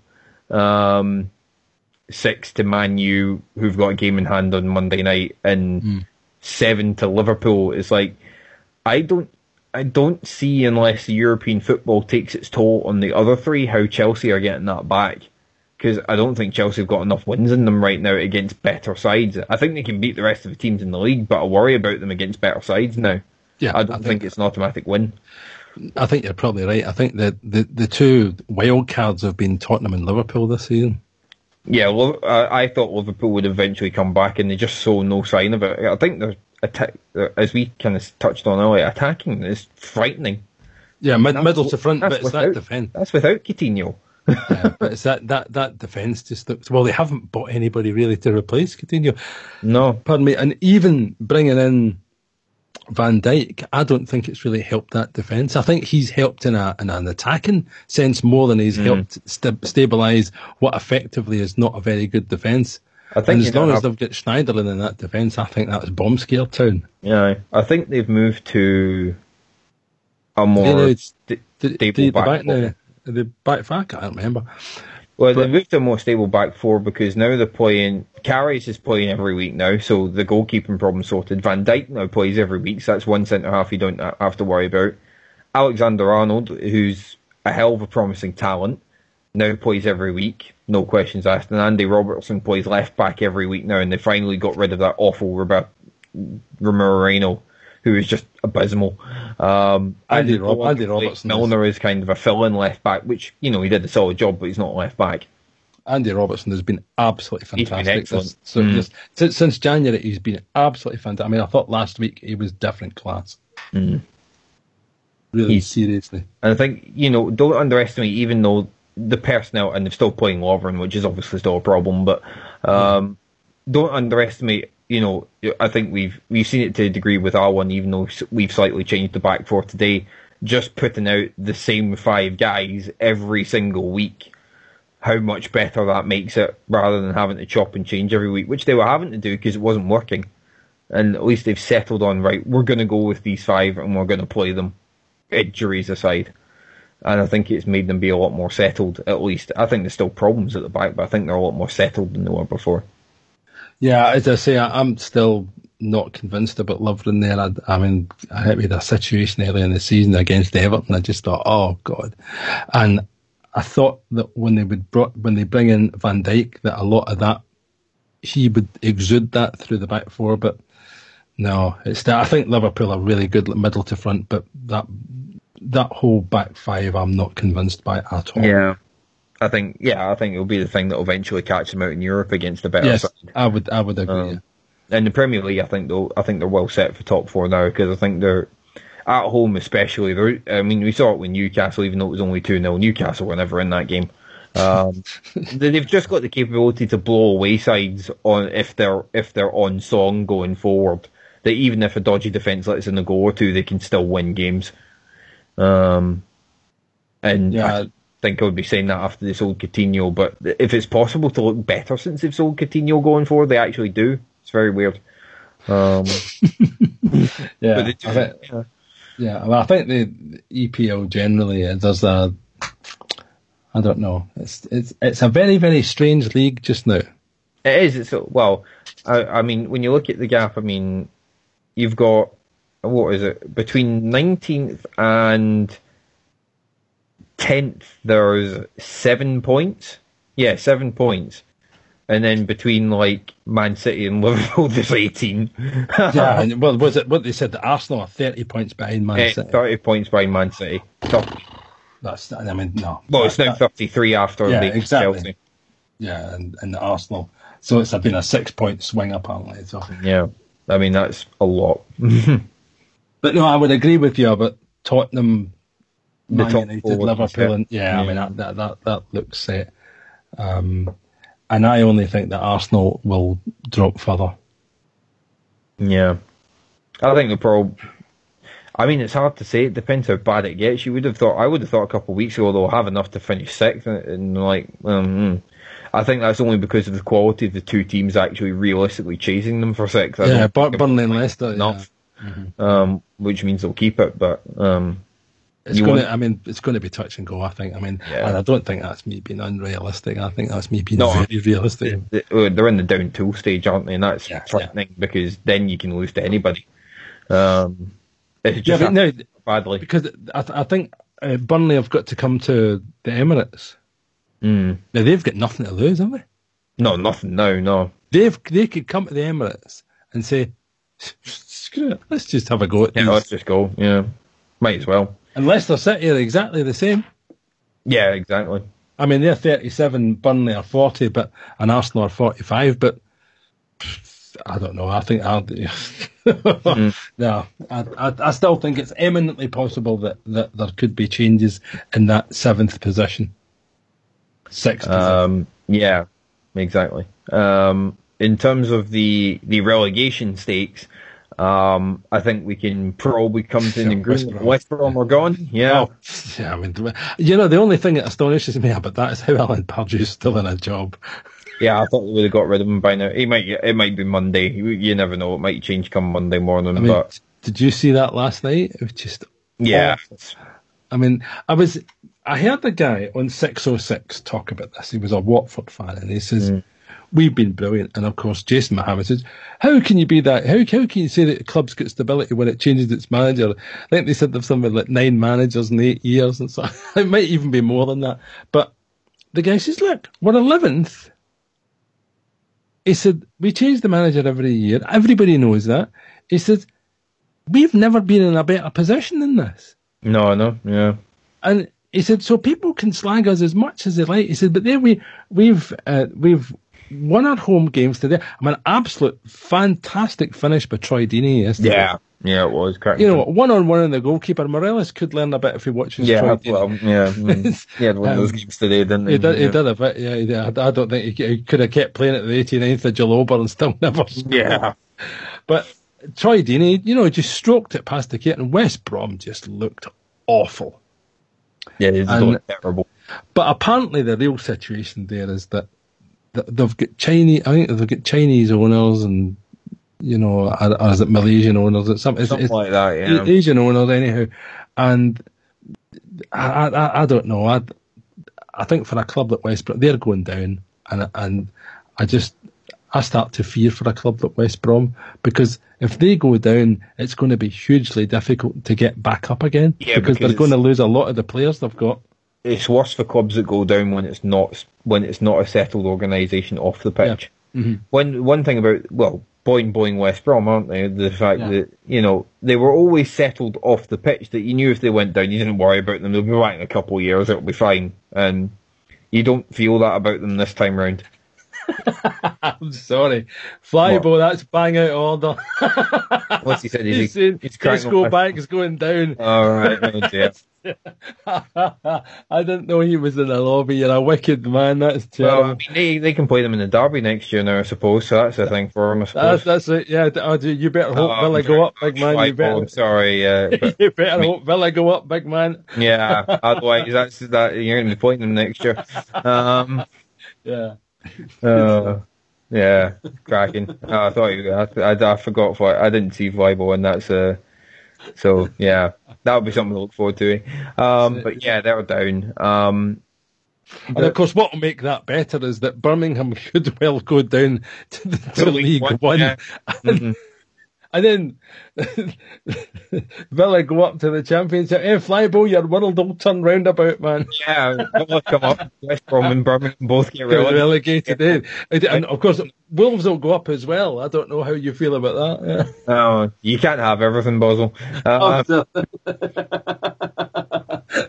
don't know. The world's not perfect, my friend. No, exactly. Yeah, you can't have everything. Yeah. I think though the other two relegation places is no joke. It could be literally 2 of like 9 teams, and everybody, including and up to Brighton, who are 10th, who got well for them, and Arsenal aside, for them was a great win today. But yeah, well, it moves them to, what's it, 33 points? 34, yeah. 34 puts them in 10th. 10th? I know, it's just a mad, as I was saying, just a mad league. But wouldn't it be wonderful and great karmic experience if Paul Lambert were to be sacked? I mean, well, and get relegated and then be sacked. We're all privately cheering for that. No ill will to Stoke on my end. I know you as an Arsenal fan may feel differently about Stoke. But I think we're all cheering the Paul Lambert sacking. Yes, I mean exactly. I mean, what self-respecting Rangers supporter wouldn't cheer a Paul Lambert sacking? It couldn't happen to a duller individual. That's all I could say. Yes, exactly. Yeah, one-dimensional. Yeah. Yeah, you're right. I mean, Southampton, Huddersfield Town. I mean, see when they play the good football inside Huddersfield, you can see where their shortcomings are. But something in me, I like the underdog, something in me says I'd love to see Huddersfield survive more for the backstory to the club and how they got promotion. Exactly. I would like to see that. Newcastle I have no time for whatsoever. Southampton, for me, I'm looking at in real trouble. West Ham, you look at that West Ham yesterday against Swansea, and that was abject yesterday.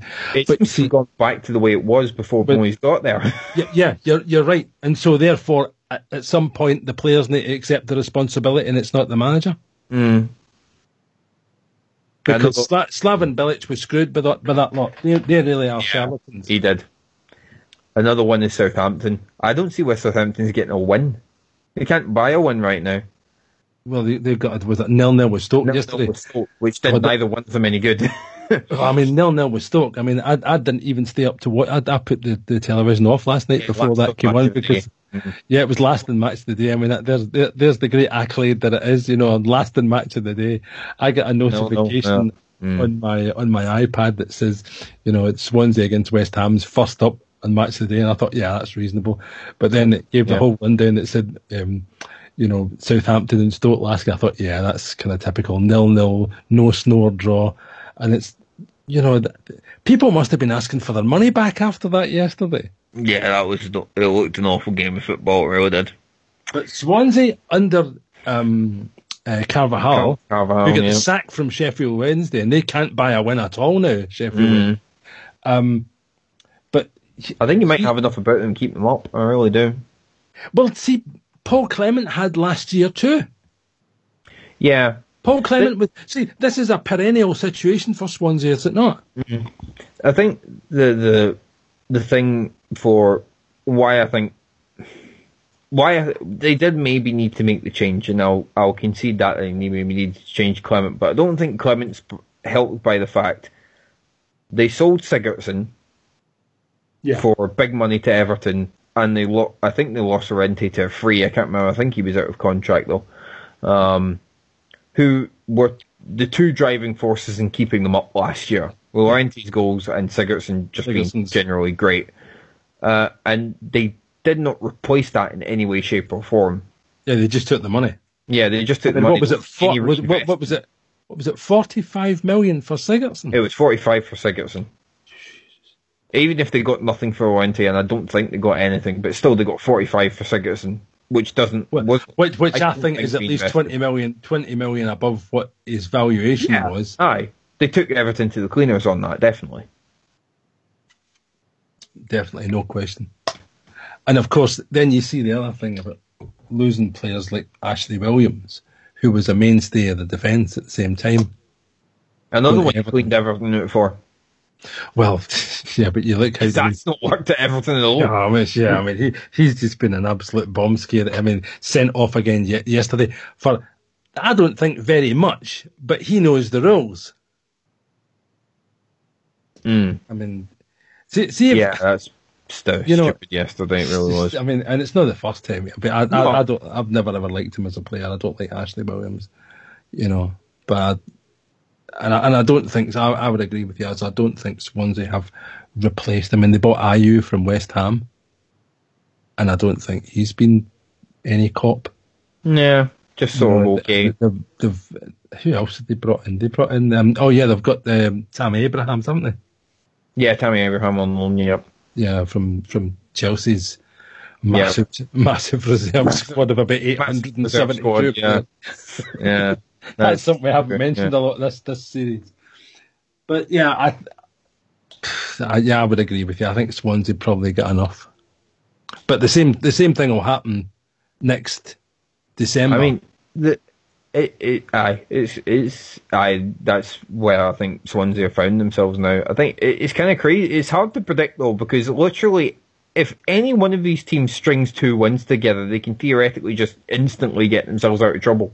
I mean, look at Brighton. Brighton's a perfect example. They were right about the relegation zone a couple of weeks ago, and now they're up in 10th. Yeah. Just because they string a couple of results together. It's but they played easy teams. I mean, but you have to beat what's in front of you, Boswell. It's a cliche, but it's true. Yeah. Exactly.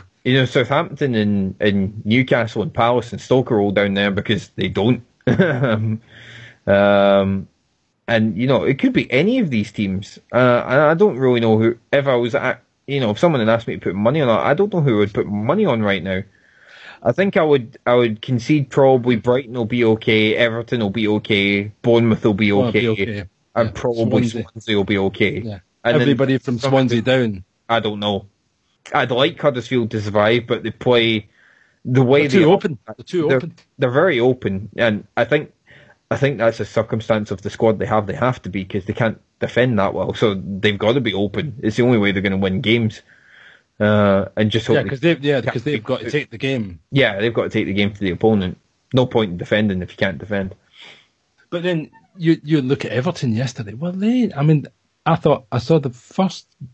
Look, I come in and I saw, I think, the first half, and they looked not bad in the first half.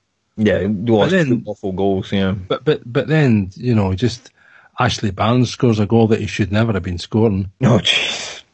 And then... Just awful route one ball. Exactly. I mean, he's going down, there's no one covering him. The goalkeeper sells the knickers, and just a mess. Bad all round. And I don't know how Sam sorts that. Because what he's got, he's got. And there's no going into the transfer because, when we were talking about Sigurdsson there, I was watching him yesterday. I thought he is utterly hopeless at Everton. Yeah, it's not. They spent 45 million quid on that guy, and I don't think he's paid back a penny. I don't think. I think this is the trouble, that any analysis of a player like Sigurdsson is always immediately tarred by the fact, well, he cost 45 million. He should be so much better. It's like, well, the 45 million should be a criticism of the people that bought him, not a criticism of the player. That's always the problem, though. Players too often get judged on on what they were bought for rather than what they're actually doing. I agree, by the way, he hasn't had a good year at Everton. I'm just saying that as a general thing. But even then, even if you were to say, even if you to be charitable and say Everton bought him for 20 million quid, I still don't think he's value for money at less than half his value. So even if we're fair about that, I would agree. He's not had a good year. It hasn't worked at Everton. I don't think Everton. I think Everton have fallen into the same trap that Spurs did when Spurs had him, which is they constantly moved him around. Yeah, where they need someone to play rather than just saying, right, you're playing in the hole of a front man, which is what he did at Swansea all the time. Well, exactly. And you see, I was saying this to someone earlier in the year, is that Everton tried to play him as a striker, and that's not what he is. Yeah, and wouldn't you exactly? And wouldn't you have thought that if I'm paying top dollar play him where he's best, then play him where he plays? Mm. You know, I don't think that's right. This is when football becomes difficult. When people don't do what's right in front of them. You know, I'd never ever ceases to amaze me how football is difficult for people when you say, well, we've spent a tank on this guy, because effectively that's like it was just short of less than half their budget for the summer. Mm. And then they don't do the best by the guy by playing him all over the place except where he's best. Mental. Yeah, absolutely. Exactly. And then Ronald Koeman's wondering why he's getting the sack. Yeah. You know, come on. Yeah, it's not great. And you can see the same with Palace. They've got Benteke there up front, but where's his service? Well, as we said, as I think I mentioned it in the first, that Palace live and die by Wilfried Zaha. Yeah. He's got to be fit and got to be playing well for Palace to survive. And if he's not, and if they can't get him fit, then Palace will go down. Relegated, yeah, exactly. Because they're not good enough. You know, and I don't know. I think that there should be enough in clubs like that. You know, Palace, I think, are to survive one player, yeah, but it isn't. But as I say, you look at Bournemouth. And just as a wee aside, Eddie Howe's also been mentioned as Arsenal Arsene replacement. But I didn't think that was happening because I didn't think Arsenal were shopping in that kind of aisle, but they are. But they are clearly. Yeah. And so you look at that performance yesterday. They were unlucky to lose that late on, to get a draw late on. But they look good, and they've got players that play really well for one another. And they haven't. I mean, what was they burst the bank for? Was it 20 million for Nathan Ake? Yes, 20 million. Now, on here we said that guy's a player when he was there before on loan, and you know you can see that. So there's players to be had at decent levels that are not bursting the bank money. You know, the Leicester centre half, Harry Maguire. There's another guy that. I must have flagged this guy up 3 years ago when he was at Sheffield United. When he was at Sheffield United before he went to Hull. And I'd said here that guy's a player and he'll play for England and he'll go to the World Cup this summer. I have no doubt of that at all. So, and I don't know what Leicester paid for him, but it wasn't bankroll money. I'm going to say, I think it was between 10 and 15. I'm not sure, but I think it was in that ballpark. So 10 or 15 million. And Everton are busting the bank. You just think, no, come on. Yeah, exactly. So I sometimes think that because this is what I was saying earlier about, Everton are, up there because they spend £140 million, but it's one season. That needs to be continually do it. Yeah, needs to be consistent before people start rating. And you can see what's happening at Everton. Big Sam's come in, and Sam's come in to firefight. Yeah. Big fireman. Well, exactly. That's Fireman Sam, isn't it? It's a pun here. So, and as you say again, the Southampton situation, I don't know. I think they've just become an academy club. Yeah, well, exactly. Yeah. Because I stayed long enough to hear a couple of interesting bits in Match of the Day, such as my commitment. That despite only playing, I think it was 6 league games this year, Charlie Austin is still their top goal scorer. He's played 6 league games of 29. Yeah, because he's another one that has recurring bouts of fitness. Yes, exactly. But that's frightening. That's a frightening stat. Yeah, he's played 6 games and he's still your top goal scorer. And you'll look at Southampton and they always look disjointed side. Who they bought? They bought the guy Gabbiadini, who I really liked. Yeah, and then not really. Then they've not played him exactly. and I don't know. I don't know. I think that's what I make of Southampton, is that they're an academy side, and they'll bring through young players really well. They'll tutor them really well. They'll give them a good education in football, and then they'll sell them to Liverpool. Yeah. It's such as and I can't remember. I was thinking about this with someone else, and it wasn't Southampton, but it was, maybe it will come to me later. Who I was someone I was thinking of. No, it will come to me later. But anyway, is that teams that rely on academy sides to fill their teams? It's all well and good when everything's going great, but the thing is, academies don't, as you know, it's cyclical. They don't always produce the same level of players every year. So eventually, it's going to take a dip, and I think Southampton are slightly in that dip period where the players coming through and in the first team, whilst decent players, aren't quite at the level they've had for the past 10 to 15. Well, probably 10 years. Can't remember when they got back in the Premier League, but are not quite at that level of, people like Ryan Bertrand when he originally came through, Gareth Bale, Theo Walcott, even, James Ward-Prowse from the most recent in crop. The one slightly after that hasn't been to the same level, so they can't rely on it. And it just drops you down the league, because obviously they're not spending massive money on transfers most of the time. No. I mean, I think the last serious money they spent would have been Wanyama from the Filth, which was you're probably right. Probably about £5 or £6 million. I'm going on realistic figures. I'm not going on what the press report. All right, and what Celtic's accountants would report. A team, yeah. So I think Wanyama might have been their last big buy. Yeah. That makes sense, yeah. And no, it might have been Van Dijk. So Celtic might have been. Celtic may well be the receptor. They may be supporting Southampton. Or something like that, but that's the last time I think that they spent serious money. Yeah, I might be wrong about that. Did they buy Jack Cork, or did they send him back to Swansea? I think they sent Jack Cork back to Swansea. Yeah, I can't remember. Anyhow, but as you say, Southampton don't buy big. But the thing about that, though, and we look at that and say, well, nor do Burnley.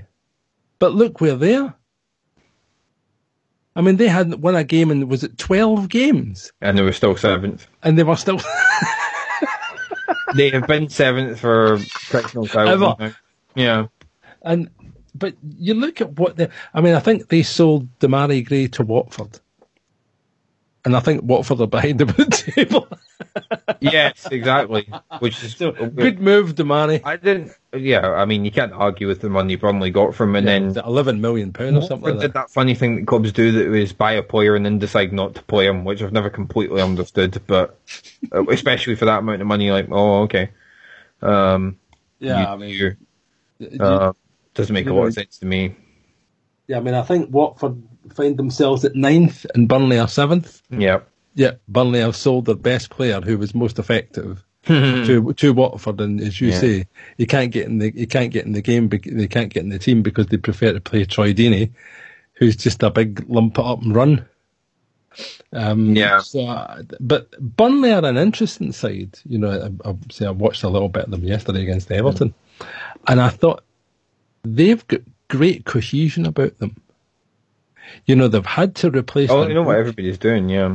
Yeah, they've had to replace their goalkeeper this season, and the guy Nick Pope has come in and played out his skin. They've got great stability at the club, and apparently they were the only solely English-owned football club in the Premiership. All the board members are all English. The owners are all English. Yeah. But you could see that how the club was run. The backroom staff, I think Sean Dyche's done an absolutely fantastic job there. Yeah, they've done a really great job. And they've bought decent players. Yeah, I think they don't go into the big money market, but what they do is they buy in that sort of between 6 and 12 to 13 million pound range, and they buy very well. They very rarely miss on someone they buy in that range, which is vital, because obviously the more you miss there, the worse it is, but they hardly ever miss with anyone they sign in that range. Do you know the strange thing about that is that How on earth did Frank McPartland do well at Burnley? And you think about where he's gone and where he's been, and he was at us, and I thought he was the answer. I surely did. The same as I thought Mark Warburton was the answer, but I think that was more hope than Yeah, I think I said to you before is that I'm one of these people as I like to travel and I prefer to travel in hope than arrive. Yeah, and sometimes football's a bit like that. But the job that Sean Dyche has done since he's gone to Burnley and how he's been supported by his board of directors is how a club like that, I remember as a kid, I always liked Burnley, and they were the first. Burnley Leeds United was the first English game I'd seen live when I was a kid at Elland Road, and I was a big Burnley fan. And Burnley absolutely battered. That was back 1974. Burnley battered them, and that was that Leeds side with Billy Bremner, Johnny Giles, Paul Madeley, Paul Reaney, Gary Sprake, Mick Jones, Alan Clark, who else was in that team? Peter Lorimer, and Burnley absolutely battered them 4-1 that day. Mick Dobson was in that team. I can't remember who else was in that team. Leighton James would have been in that team, but it was fantastic, absolutely fantastic. So I've always had a wee soft spot for Burnley because I've always just thought they're a proper old English football club. No, I'd like to see them do well. I really do, but I don't think they'll be anywhere near relegation. They've kind of a mainstay of the English Premiership. Yeah, they are now, aren't they? Yeah, definitely. As long as they keep it up in the years going forward, it should be interesting to see. Hopefully they do though, because they're a great story. They've got a lot of time for their manager. Yep. A lot of time for the way the club's run too. So, although. Hopefully they'll make hay. I can't imagine they'll hang on to him for much. Someone will tempt him away from Burnley at some point. Don't know when though, but I imagine someone will eventually. Now, before we finish, because I just realised what the time was, I'm just gonna spin around the other European leagues to kind of keep you all updated on what's going on. Just so we can check in and see who's currently sauntering to which title, because that seems to be a theme in Europe these days. Firstly, in Spain, Barcelona won their big game this weekend at home to Atletico Madrid. I won't need to tell you who scored; you can figure it out for yourselves. But he's Argentinian; he plays up front. With I believe was goal 600 of his career. I could be wrong on that. I'm sure I read that earlier. Was it 1-0 they won, wasn't it? 1-0 they won. Messi with the only goal 600 of the year, which means they've restored a 7-point gap at the top of La Liga back to Atletico Madrid. Real another 6 points further back, and then Valencia a point behind them in fourth, who have an 8-point gap to Sevilla. So that's probably the top four set in Spain anyway. So we'll see Valencia back in the Champions League next year probably. Which is nice. They've got some tradition now, and they've been playing quite well this year, has to be said. Under some new management and a set of new players, so it looks like they'll ease out Sevilla, who've been pretty good, but they're back in the Europa League, so they'll try and go win the Europa League again, I imagine. Like they've done before, like they've done about 16 million times before.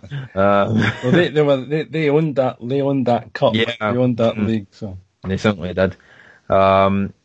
In Italy, kind of a really sad thing for those that didn't pick it up, because it only happened today. Yeah. Mm-hmm. Yeah, Fiorentina's club captain, and I'm going to make sure and look up his name so I don't get it wrong. David Astori, I think. Astori, yes. Unfortunately, apparently died in his sleep overnight, and they think, hesitant to get into the details, but they think it was a heart attack. At the age of 31, so all the games from today were postponed in Italy, unsurprisingly, so they only got the games on Saturday in, because there was supposed to be the Milan derby tonight, but that obviously didn't happen. And a hell of a sad thing, just a hell of a thing to happen. Yeah, totally tragic. Man of 31, no age at all. No age at all, and, seemingly another one of these footballers that picks up that kind of heart condition that just doesn't get seen, and there he is, and he's away, which is really sad. someone who, would have been certainly in the Italian setup going forward as well. He was, well rated in Italy. Fiorentina's club captain, for goodness sake. Started at Juve, I think, then went to Roma, played a bit at AC Milan as well. So, he's been about some of the bigger clubs in Italy. Kind of a well-established guy. So, yeah, that was a bit of a shock when I heard it today on the way to the game. I got that on my Facebook feed today. Yeah, really tragic incident. So, thoughts go out to everybody there in that regard in Italy, because that will be a hell of a thing for them to get over. So yeah, nothing really to say, but just thought I would point that out as kind of another one of these. No, exactly. Another one of these things that's been picked up. I imagine we'll hear more, but it wouldn't surprise me if it was in the vein of other footballers we've had with those sort of similar heart conditions. It seems to happen because, I mean, obviously being the profession that they are, more susceptible to that kind of thing, as opposed to the rest of us normal people. So that was quite sad. In Germany, unsurprisingly, as we kind of mentioned before, during their march with a 20-point gap to the Bundesliga title. And then there's a real race on for the top four. Currently second, I'll just go through it. Currently second are Schalke, who are in 43, Borussia Dortmund, who are in 42. The surprise package of the year, and you always get one in Germany, Eintracht Frankfurt, who are currently fourth on 42. And then you've got Bayer Leverkusen on 41, and then Red Bull Leipzig on 39. And then Hoffenheim just behind them, who manager we mentioned earlier, of course. So they're in a real... and it's your usual suspects at the bottom, isn't it, really? Yes, unfortunately, Cologne and Hamburg are bringing up the rear. And Mainz 05. Yeah, I've got a 7-point gap, so unfortunately it looks like Hamburg are going to be playing second-tier football next year. They're not going to get away from relegation this year by the looks of things. I think teeth the past few years. But yeah, I think they've been flirting with that for a number of years. Yeah, and it's eventually going to come get them. But there's a real good race on for the top four in Germany. You got 5 teams separated by 4 points. So they're going to ding dong all the way to the finish, I would imagine. And then there's this thing about proper competitiveness. Why would someone want to stop that in a league? Exactly. Pardon me. I'm utterly bemused by that. Is that why one club would want to stop competitiveness in order for them not to be competitive? And then, of course, when they don't do well in Europe, it's Scottish football's fault. Yeah, I know. Irony, thy name is not well known. Yeah, exactly. And in France, Paris Saint-Germain, of course, continue their march. 14-point gap over Monaco, who have established themselves back into second. Marseille in third, Lyon in fourth, and then they've got a pretty massive gap to Rennes back in fifth. Marseille currently 1-1 with Nantes at the moment. All right, okay. Good to know. Paris Saint-Germain won again this weekend, as did Monaco, home to Bordeaux, so no surprises there this weekend. And just to tell everybody that Troyes are third from bottom, and they were beaten 2-0 by PSG yesterday. But hey, they're in the top league, so that's an achievement. Well, it's very much is a top, it's an achievement, but they'll probably get relegated, so they're very much a yo-yo club, Troyes. Yeah. Hey ho, we love them anyway. Yeah, and to lastly, just to touch base on the Dutch football, since we've still got Gio not doing so well this year with Feyenoord. Currently fifth, well off the pace, even of the top three, so it doesn't look like they'll see them in the Champions League this year, or the Europa, or they'll have to fight in the playoffs for the Europa League. Eindhoven have a 10-point lead over Ajax, so that league looks pretty much over as well. That was extended this weekend. Eindhoven won 3-0 at home. Ajax lost 3-2 at Vitesse Arnhem. Yeah, beaten by mini Chelsea. Yes, exactly.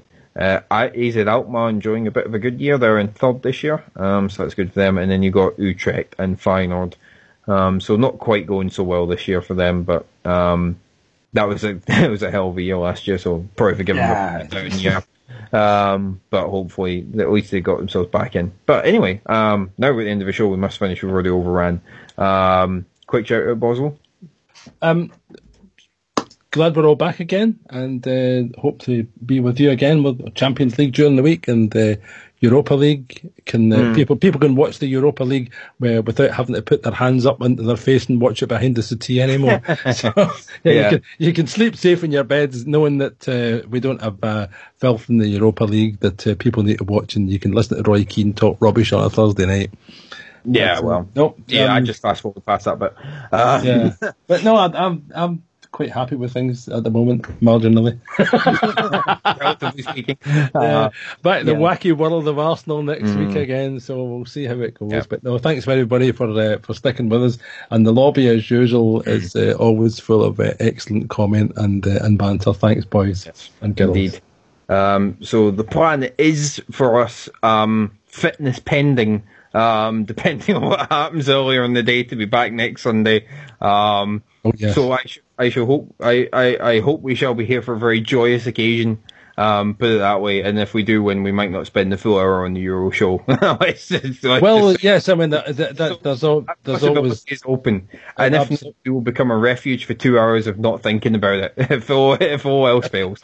So we'll be here for a service one way or the other. So. I'll only echoes Boswell's shout. Thanks for sticking with us, folks. We'll be back next week. And always remember, we are the people. And I'll ask Fox to play us out.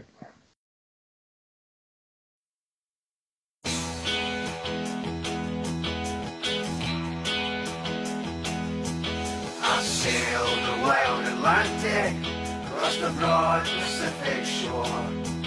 I sailed around the starry capes and I've heard the forties roar. I've climbed the Indian Ocean and I've sailed the China Sea. But there's a sea back home in Scotland, more than all the rest to me. It's the blue, blue, blue sea of my rocks. It's the greenest sight that I have ever seen. The blue, blue, blue sea of my love. And this battle will really just play a scene. No more I'll sail the seven seas, no more I'll ever roam. No more I'll feel the earth again, I'm back where I belong. And be a glory Saturday, I'll join the mighty throng. With flags and banners all around, I'll proudly sing this song. It's the blue, blue, blue sea of my rocks. It's the greatest sight that I